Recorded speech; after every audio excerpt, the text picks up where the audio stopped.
Setelah bertarung habis-habisan selama 5 ronde, Belal Muhammad akhirnya harus rela melepaskan gelarnya ke juara baru, Jack Della Maddalena.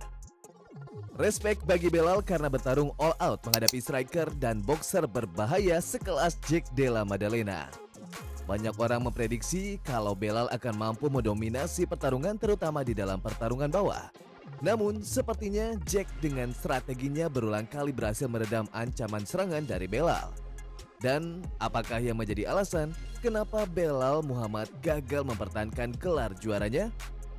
Mari kita bahas bersama.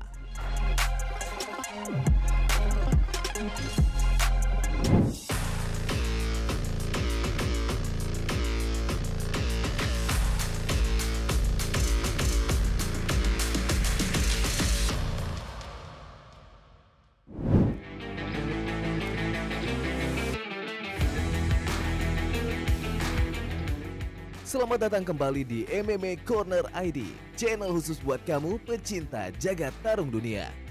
Hasil pertarungan main event UFC 315 yang diadakan 11 Mei kemarin sangat di luar prediksi. Bursa taruhan maupun kebanyakan pengamat MMA dunia mengunggulkan Belal Muhammad yang akan menjadi pemenang menghadapi Jack Della Maddalena. Sebelum pertarungan, kedua fighter memang sesumbar bisa saling mengalahkan. Namun semua prediksi bukanlah apa-apa. Kita tidak tahu apa yang akan terjadi di dalam oktagon dan wasit memulai pertarungan. Di ronde pertama justru Jack yang terlihat berusaha menekan. Kita tidak melihat Belal melakukan tekanan sedari awal ronde seperti saat dia mengalahkan Leon Edwards. Sepertinya di awal ronde ini Belal ingin membuktikan pada dunia kalau dia memiliki striking yang tak kalah mentereng dan mampu mengalahkan Jack dalam permainannya. Strategi ini dirasa kurang tepat karena tampaknya pergerakan, footwork, hingga pergerakan kepala Jack sangat brilian. Meskipun mampu menguasai ronde pertama, tapi strategi yang digunakan Belal ini akan sangat kontraproduktif di ronde-ronde berikutnya. Di ronde 2 kelihatan kalau strategi yang dijalankan Jack sangat berhasil mengaunter tekanan Belal.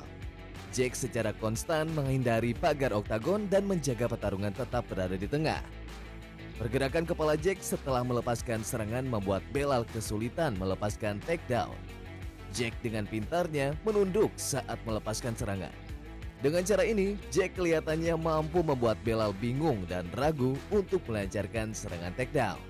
Serangan 1-2 Belal yang cepat memang berulang kali mampu masuk, tetapi Jack tidak mau terpancing dan terus menjauh dari pagar oktagon. Percobaan takedown yang dilepaskan Belal tidak menghasilkan apa-apa karena Jack rupanya memiliki pertahanan takedown yang sangat-sangat baik. Di ronde ketiga ini sepertinya mau tidak mau Belal harus keluar menyerang dan menekan. Ia menyadari kalau di ronde 1 atau 2 dan bahkan di 2 ronde awal ia sudah ketinggalan. Tapi footwork dan pergerakan kepala Jack memang sangat baik menghindari serangan yang dilepaskan Belal. Tekanan yang dilakukan Belal terasa melempem karena pergerakan-pergerakan Jack yang malah mematikan tempo yang ingin dijalankan Belal. Jack terus dinamis melakukan pergerakan rotasi di tengah oktagon menghindari serangan takedown. Saat Belal akan memotong pergerakan itu, Jack sepertinya sudah mengantisipasi dengan menghindar dengan cepat. Setiap kali Belal menekan ke pagar, Jack sudah siap untuk langsung keluar dari tekanan. Di championship round, Belal sudah tahu kalau untuk memenangkan laga ini, ia harus menyelesaikannya dengan finish. Karena bisa saja 3 ronde sebelumnya ia sudah kalah. Sebaliknya, 3 ronde yang dijalankan Jack sangat berjalan mulus. Strateginya terus membawa pertarungan ke tengah dan pertahanan takedown-nya sangat ampuh sejauh ini. Belal terus-menerus menekan ke pagar oktagon walaupun Jack berulang kali melakukan counter, pada akhirnya Belal berhasil menjalankan strateginya untuk menekan. Strategi ini seharusnya dijalankan Belal dari ronde-ronde awal karena sepertinya kardio yang dipunya Belal sudah mulai habis. Belum lagi, damage yang didapatnya membuat pergerakannya semakin melambat. Di ronde terakhir, mau tidak mau Belal harus tampil habis-habisan. Dan mau tidak mau juga pertahanannya akan terbuka lebar. Belal terus menekan. Footwork dan pergerakan kepala Jack membuat Belal kesulitan. Dan pada akhirnya di pertengahan ronde, Belal berhasil mendapatkan takedown-nya. Menguasai lawan di bawah pada ronde kelima akan jauh lebih sulit dibanding di ronde-ronde awal. Selain itu pula, mental dan kemampuan Jack untuk keluar dari tekanan sepertinya membuat takedown ini menjadi sia-sia. Di sisa 1 menit laga, Belal kembali berhasil membanting Jack, namun Jack bisa dengan cepat berdiri lagi. Di detik-detik akhir, kedua fighter ini beradu pukul dan berusaha mengincar knockout. Dan akhirnya, bel tanda berakhirnya pertarungan menghentikan mereka.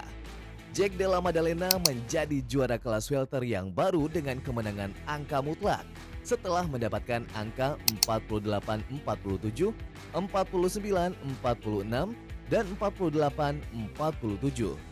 Kemenangan ini membuat Jack menjadi juara dari Australia yang kedua setelah Alexander Volkanovski. Jika kita bisa menyimpulkan, yang menjadi faktor kekalahan Belal Muhammad pada UFC 315 ini adalah Belal tidak memaksimalkan kekuatan gulatnya pada awal-awal ronde. Tekanan yang dominan yang kita lihat saat ia merebut gelar dari Leon Edwards tidak dijalankan Belal. Selain itu pula, strategi footwork dan pergerakan Jack yang dinamis membuat Belal kesulitan untuk menekan dan melepaskan takedown. Dan saat Belal melepaskan takedown pun, pertahanan takedown Jack yang sangat baik membuat serangan itu menjadi tidak efektif. Dan secara fair, kita harus mengakui kalau Jack Della Maddalena memang pantas merebut gelar dari Belal Muhammad. Lalu, apa selanjutnya bagi Jack Della Maddalena dan Islam Makhachev? Sesaat setelah pertarungan, Makhachev langsung men-tweet di X kalau ia siap untuk merebut gelar keduanya. Hal ini mengkonfirmasi ucapan Dana White beberapa hari sebelumnya kalau pertarungan Belal dan Jack akan sangat menentukan bagi Makhachev. Jack sendiri sepertinya menginginkan pertarungan ini diadakan di Australia, tempat yang sama saat Islam mengalahkan Volkanovski hampir 2 tahun yang lalu. Sementara itu, Islam sendiri sepertinya tidak mau melepas gelar lightweight-nya dan memilih akan tetap aktif bertarung mempertahankan gelar di lightweight dan mencoba merebut gelar di kelas welter secara bergantian. Sementara di lightweight sendiri, sepertinya Ilia Topuria dan Charles Oliveira akan saling berebut gelar. Entah itu gelar juara undisputed atau gelar juara interim. Semua belum ada konfirmasi resmi dari UFC sendiri mengenai hal itu. Jika Islam bisa mempertahankan gelar lightweight dan merebut gelar di kelas welter secara bersamaan, maka kita akan menyaksikan Islam akan menjadi juara yang sangat aktif beberapa tahun ke depan. Dan gimana menurut kamu dengan hasil main event UFC 315 kemarin? Apakah Jack memang layak menjadi juara atas Belal Muhammad? Dan bagaimana prediksi kamu kalau nanti Islam Makhachev akan bertarung menghadapi Jack Della Maddalena? Kita tunggu komentarnya di bawah. Demikian pembahasan kita kali ini. Jangan lupa like dan subscribe untuk terus mendapatkan info dan update berita seputar jagat tarung MMA dunia. Sampai jumpa lagi.